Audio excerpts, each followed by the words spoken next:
Being a father is a challenge to any man's psyche, and there's a fundamental reorganization that you cannot avoid when you begin this journey. Sharing the journey with other dads makes a world of difference. Bruce Linton. This is Dadography, a podcast with stories and insights on fatherhood from dads around the globe, dedicated to providing you with the tools and tips to become a better dad. I'm your host, Coray Ward.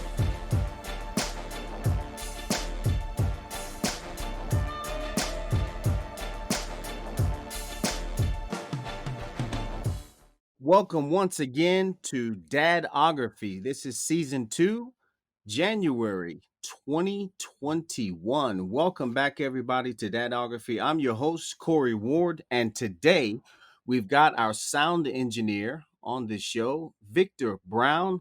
Vic, how you doing today? I'm great, man. 2021, new year, looking for new things to happen personally and as far as the podcast is concerned. So, happy new year to everyone. And let's get this going again. Yeah, man, I got to tell you, it's good to be back. It's good to be back for sure. I anticipate a lot of things, great interviews during this season coming up, season number 2. I'm anticipating a lot more listeners. And just as a reminder to our audience, the goal of this show is to really be a resource for dads. We hope to be able to enrich fatherhood by interviewing dads from around the globe and then withdrawing or pulling out the different insights from these dads. So, welcome back. You've got an idea of what the show's all about. And surprise, surprise, today, Vic is going to be interviewing me, and you guys will get a chance to know me beyond the initial intro of the podcast itself. So, with that being said, Vic, have at it, man. Yeah, so I'll take a page from your book and I'll say, well, ladies and gentlemen, today we have a very, very special guest.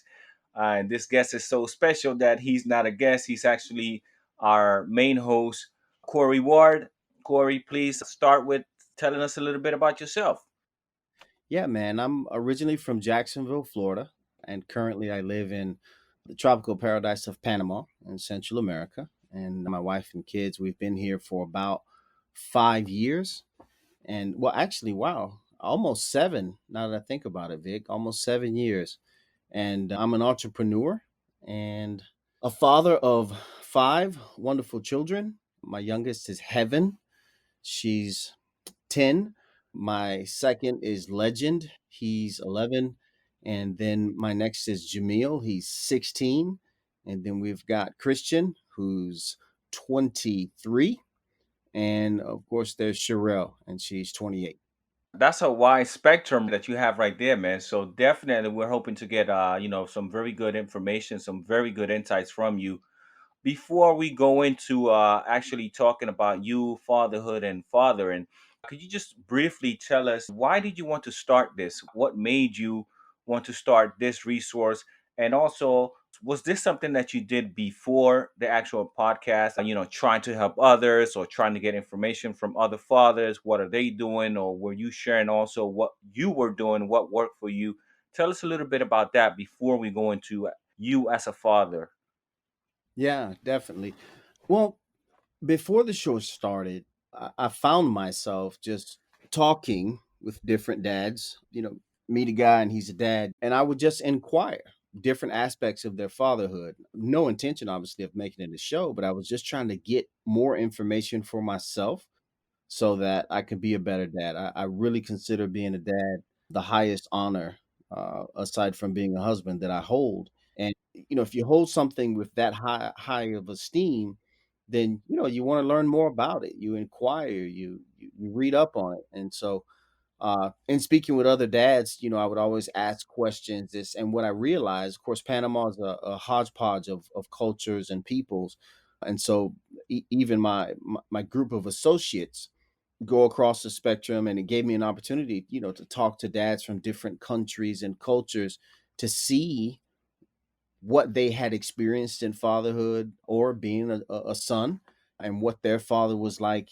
And one day I remember thinking, this is something that should be shared. I'm not sure how I would share something like this. And thought came to me because I like listening to podcasts. I said, you know what, I should share the idea that I'm using for myself of gaining insights on fatherhood from different dads around the world. And from there, I reached out to you. I was like, hey, listen, I got this idea, man. And here we are today. Actually, I remember when we met a couple of years ago. I don't remember exactly how many years ago, but I remember it was at a mutual friend's house, and I was there with my family. You were there with some of your family members, and we exchanged information. The following day, you called me, or maybe a couple of days after that, and we talked about my son. I was dancing with my son, and you mentioned you saw me dancing with my son, and you like that, and I found that very interesting. Like, wow, there's another man calling me to telling me that he saw me dancing with my son, and he was very moved by it, So I was like, wow, this is an interesting person. Yeah, yeah. I have a tendency that I can see the beauty in things, and a father with his child. I mean, that's just it's a beautiful thing, man. It really is, you know. Absolutely, 100%. That's why we're here. Let's start with you being father, right? Can you tell us a little bit about your experience being father, whether it was your dad, your actual dad, or I remember you mentioned also that at some moment in life you actually also were raised by your grandfather, if I'm not mistaken. Yeah, my great grandfather. Your Yeah. wow, great grandfather, right? So if you could tell us a little bit about that experience, that would be very useful to us. So I've had the good fortune of always having elders in my life. I've met my great grandmother, and I grew up a portion with my great grandmother, and then I've reached manhood under the supervision or growing up in the same house with my great grandfather. So one, it put me in a frame of mind of a different era, and then in that different era, men at that time just in my opinion, were a little bit different. Maybe they didn't sign a contract; they give you their hand, and that's it. It's as good as a contract. Their word was their bond, pretty much. Yeah, yeah. And the point being, growing up with him, my grandfather Nile was an awesome experience. He was the traditional, non-affectionate type father. I don't think to this day we ever hugged. No, we never kissed each other on the cheek. But just to kind of paint a picture for the type of individual that he was. And I remember being young one day and asking him, "Don't you love me?" And he told me, he said, "Listen," he said, "my actions speak louder than my words. And if you don't know, if my actions don't let you know, then I don't know what to tell you." And Right, right. Right. but that's the type of person he was, and growing up with him was a great experience. I attribute 80 to, man, that's a low number. A 90% of who I am today, I attribute to my great grandfather Niall C. Haynes. So yeah, he was a great guy. In regards to my dad, I did not meet my dad until 17. And because I had Nile, I don't think I missed my dad. And so technically I didn't have my dad, but I didn't grow up fatherless. But when I met my dad, one of the things that really, really, really, in hindsight now, being a man myself, I respected was the fact that he said, "Listen, you're going to come to understand someday that life is not always as black and white as we would like it to be." That's a And he said, fact. That's a he fact. said things were complicated with your mom, and we ended up not being together. And I got married and moved on with life. And he says, that wasn't an offense to you or what have you. And he said, but you're here now, and I want to make it right. And he immediately introduced me to my siblings on his side and encouraged them to embrace me. I mean, totally took me in as his son. And the times that we spent together were really quality time. My dad, Vic, passed away at the end of our last season. Though I met him later in life, we did get extremely close. And he was my dad in every sense of the word, despite not being there in the earlier years. And he was something special, man. He really was. My deepest and sincerest condolences on your dad passing. You did mention that to me last year, and it really touched me. So definitely my condolences. I can relate a little bit with that. situation. I did meet my dad when I was a child. I did grow up with my dad for so many years. But as far as a bonding relationship with my dad, that was established later in life, actually. And maybe in a future episode, I'll get to tell you a little bit more about that Sounds like scenario. a plan. Sounds like a plan, Vic. Thanks for sharing that. Really appreciate it. So, your grandfather, old school, real man, quote unquote. I'm not going to tell you I love you. That's one of the things that I've learned to analyze from my dad and my personal experience. There's love in his actions, not necessarily in the words "I love you" and the hugging or the kissing or whatever, but there's definitely love in action. Without question, man. I mean, he's gone on as well, but never, ever, ever in a million years could anybody convince me that my grandfather did not love me immensely, and it was because of his actions that I'm so convinced. You know. Any words of wisdom that he gave you that helped you later in life as a father? Hmm. That's a good one. If you're around me any length of time, any on any given day, I'm always quoting him. But when you put me on the spot, nothing comes to mind. I got you. um, I got you. I'm sure my kids roll their eyes all the time, saying, this is yeah. Now told me. I will say this: he encouraged me, and this makes sound kind of cliche this day and age, but he encouraged me to be an early riser, and the fact that that would give me an advantage. And that's something that part of the man I am today, part of the way that I father, because my children, I get them up early. I think it's a worthwhile life skill to have. So I would say he definitely influenced me in that way as a father. It's a challenge trying to convince my kids of that, though. They get up because they don't really have much option. But hopefully the seed is deep enough, and it'll take, and the roots will get strong enough, and it'll become their own when they get out.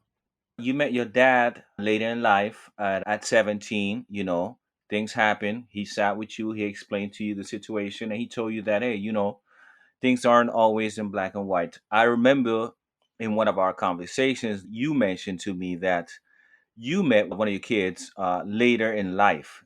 Could you tell us a little bit about that? Could you tell us how that felt actually, you being able to meet this child of yours later in life? How did you handle that situation, and how were you able to establish a relationship with that child? Yeah, yeah. First off, let me say thanks for connecting those dots, man. I had never I'd never pieced that together that I met my dad later, and then I ended up meeting my first child later. And let me give you the background story. So, 15 years old, at that age, at that time, madly in love, and I would drive way across. I say drive. I would ride my bike way across town Wow. to go meet my girlfriend at the time. This goes on for a while, and she ended up moving farther away, and so our visits became very, very slack.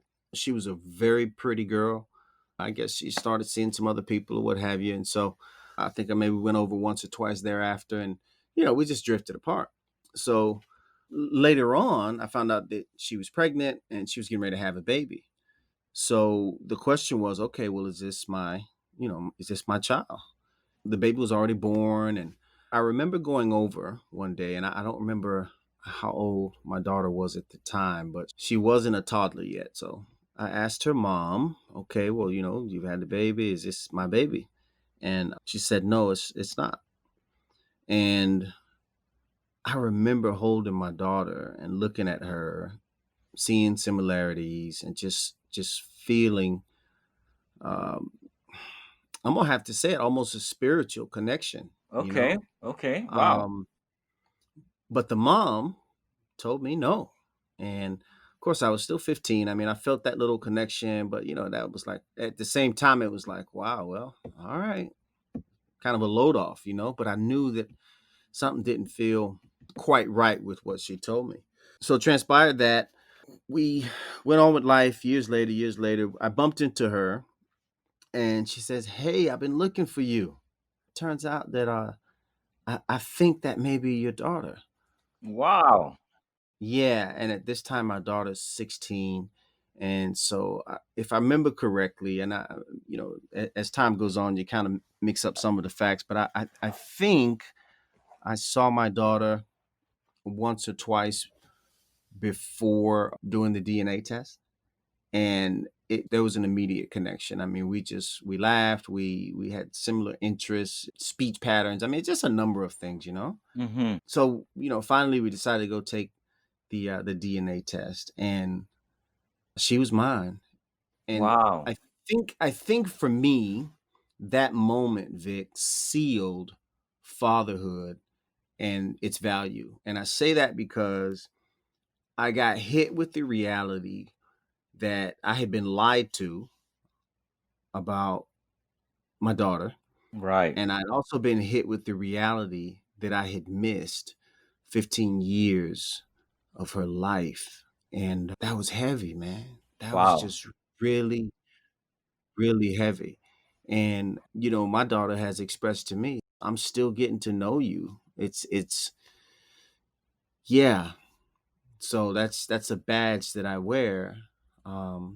But I think it served me well because it purposed in my heart to do better and to be a better dad. Hey guys, this is Corey, host of the Dadography Podcast. This episode is sponsored by and dedicated to you. Thanks for all your feedback and support. I mean that. However, if this is your first time tuning in, please be sure to subscribe. And if you've done that already and you're getting some value from our interviews with dads from around the globe, please share. Teamwork makes the dream work. Now back to the show. Awesome story, man. Awesome story, man. Now, when it was established that you were the father, did you feel any guilt? Did you feel like, wow, so much time has passed. What can I do to make this up? What can I do to make up for lost time? What do Yeah, I have to do to good establish question. a relationship? And what did you do? So I didn't feel any guilt. I totally felt like a victim, um, because, as I mentioned when I was, recounting it all to you, when I went over to her house, um, I went with the mindset of, hey, I need to be there for my child. If this is my child, I need to do what's right. And being misguided and left to walk astray as it is. Right. Um, I don't feel like I'm guilty of anything. I do feel like a victim.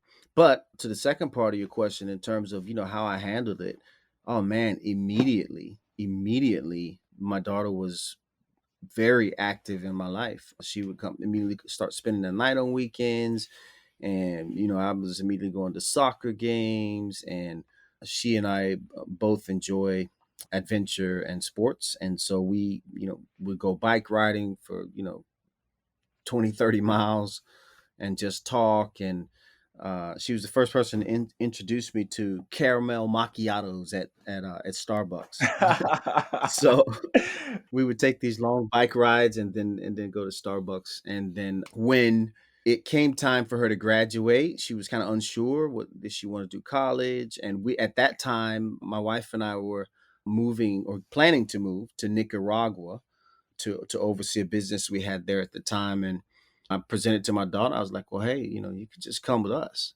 But she opted for the military, and she did that for a number of years, I think 8, and then got out. And she's got 2 wonderful children, Riley and Roman. So I'm also a grandfather. Wow, congratulations, man. Yeah, yeah. So there's a happy ending to that tragic start. Absolutely, absolutely. And I was just about to say that, man, that is a beautiful outcome because you decided to basically take on the responsibility, but at the same time, she could have easily been like, you know what, it's too late, man. I don't really know you, and I don't want to know you, But she, Yeah, and I'm so grateful. I mean, she embraced me wholeheartedly when we got the DNA test back, and we were and are in it to win it ever since. salute, Yeah, salute to her, man, and salute to you, man. Salute to her and salute to you. Absolutely, man. Absolutely. Now, the way I see life and fatherhood itself, there's really no manual to this. There's no guide, there's no how to. There are people who have done it before and they can tell you this is how I did it or there are books that you can read, and those books are like, this is how we recommend that you do it. They're professionals, but not every scenario works with what other people do. So there are times where we might feel, what, I don't think I'm doing this right, or what, I don't think I did this right. Hmm. uh, I need to change how I'm doing this, or I need to do this over. Have you ever experienced that feeling of, what, I think I'm failing, or what, I don't think I'm doing this right? And if so, what did you do to basically correct yourself? Yeah, yeah. So one area that I think, and we'll talk about discipline and disciplining children.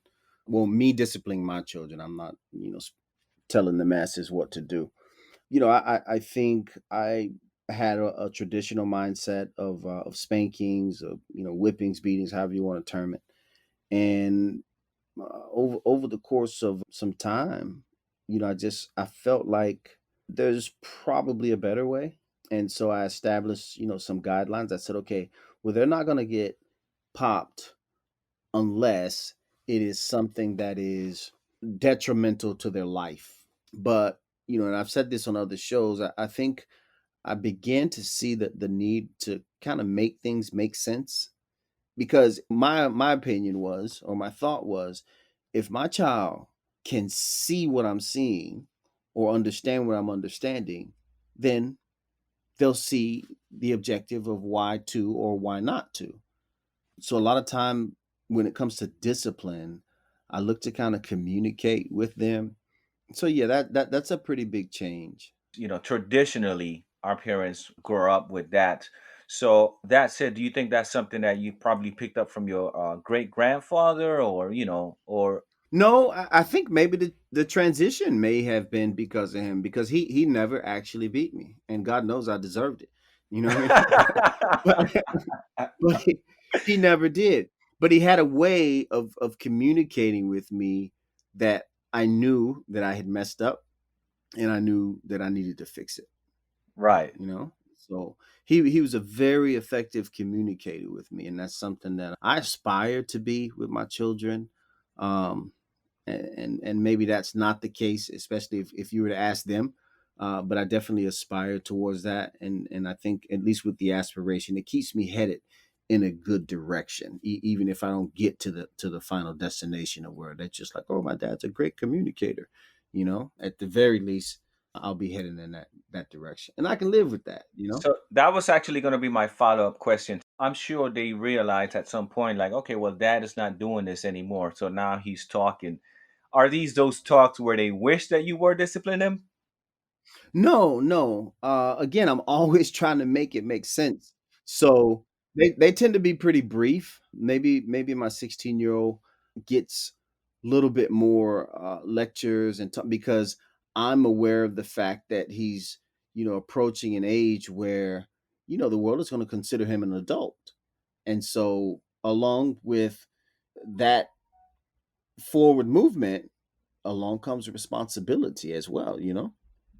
I did read somewhere, and I wish I knew where I read it so I could give the person the credit for it. But it was, I want to say it was at the end of a book, or either, maybe a reference to something. Anyway, it's real simple. It says, love is absolutely invincible. And I'm Wow. going to tell you, man, when I read that, I was like, I start putting it in different scenarios, kind of playing with it like a mental Rubik's Cube. And I was like, this is right. And that, along with my reflections on now, kind of prompted me to start making the change as it relates to disciplining my kids. That's a powerful statement. I'll definitely write that one down. So going back to my follow-up question about Jamil, you mentioned that he's 16, almost 18, and society has this whole stigma. Uh, a lot in the United States, not so much in Latin American countries, where you're 18, you are a grown man now. How do you feel about that as a father? Are you ready to let your 18-year-old go out there as a grown man and say, you're good, you are ready, you are 18, you have to do what you have to do, you are a man now. How do you handle that as a father? Yeah. So, the obvious answer is every child is different. But what's not often taken into account when we take those sweeping statements like, okay, you're 18, you got to get out, is, is the child actually ready? If we can acknowledge that everybody's different, if we see that our child has not reached that level of maturity, is it time to kick him out? And I'm aware that the Eagles push their young out of the nest at a certain time so they can fly, etc. You have to count the cost. The reality is my son, being a 16-year-old black male, and when he turns 18, and if he decides to migrate back to the States for college or for trade school or for, entrepreneurship, whatever, then I'm aware that, yeah, his age is 18, but is he prepared for such a world? And it doesn't have to be as extreme as a young black male going to the US to experience systematic racism for the first time. It could be as simple as not having experience or knowing how to, manage your finances. Right, And parents have to take into account, okay, well, I'm expecting them to do XYZ, but have I trained them to do XYZ? right, I'm right. expecting them to manage their money, but I haven't sat down to talk with them about managing their money, but I'm assuming that this magical number of 18 has equipped them. And I think that's one. I think it's that putting that number on it. I think in many cases it kind of weakens fatherhood because a guy's thinking, oh well, they're gonna leave soon anyway. He's not thinking I need to be prepping my children for phase two. So Well said, man. Well said. I think society really needs to reconsider this whole, 18 and out. yeah, well, if you remember, Vic, we talked to Mervin, right, from India, and his mom lives with him now, but him and his brother, the way it works in India, like you stay at home until you leave out to get married. Now, I'm not saying that people need to start keeping their kids at home till they get married, but I'm Right, saying that the reality is that there's no magic behind the number 18. right. You know, and if it was a magic number, I'm not sure 18 would be it. You know what I mean? Maybe more like 24, 25. When you kind of start having sense, you may still be kind of off the chain, but you got sense. It's about being ready. It's definitely Yeah, about being ready. It's being ready. definitely That's about the being ready. thing. Yeah. When talking about your son being ready, you mentioned finances. Will they be ready financially to leave the house, not just age wise or behavior wise, but as far as spending money, saving money, or managing money? Is this something that you take into consideration right now with your kids? Is this something that you sit down and actually talk about with them? Yeah, so the 16-year-old, his mom and I actually have conversations with him regarding finances, and it's my intention this year to actually do some things with him in the form of like a course, to prep him and kind of make sure he's up to speed on do's and don'ts, kind of give him some guiding light. That's definitely something that is needed.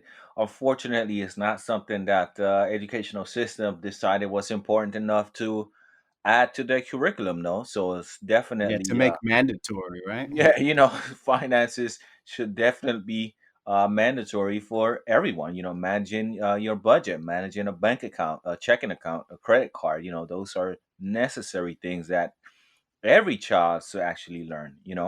Yeah, yeah, I agree. I agree. Taking into consideration that you've been doing dadography before there was a dadography podcast, you've been talking to many dads, getting input from them. And I'm sure a lot of dads have gotten input from you. So, in closing, I would like you to give us some last words about getting help, because a lot of times I think men, being men, we are like, nah, I'm gonna figure it out. Nah, I got this. I got this. Nah, don't worry about it. I'm gonna figure it out. But you decided to ask questions. You decided to interview people, Yeah. to talk to people. How did you go about doing that? Mhm. And how can others go about doing that? Yeah, for sure. So I get to get two birds with one stone right here because you asked me earlier to give you some wisdom or some fatherhood insight that I got from now, right? And here we Right. go. So I get to answer that question, even though I gave you an answer earlier. So, but here's another one. So I remember being in third grade, Vic, and back in those days we would have a spelling test every Friday, and I prepped and kind of studied for a test and went to school, and I failed it. And Now wasn't living with us at the time, but he came by or something, and he noticed that I was upset, and he said, "Well, what's going on, General?" That's what he used to call me. Hmm. And I don't think I was crying, but whimpering, whatever the case may be. Oh man, I'm not smart enough. He said, "Oh." He said, "Well, you're doing all right if you ask me."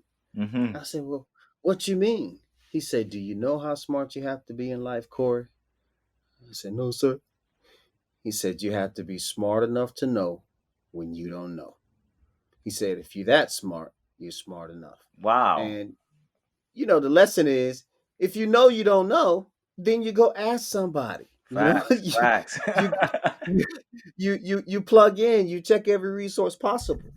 So ultimately, that made me the individual to where I'm fathering, and whatever.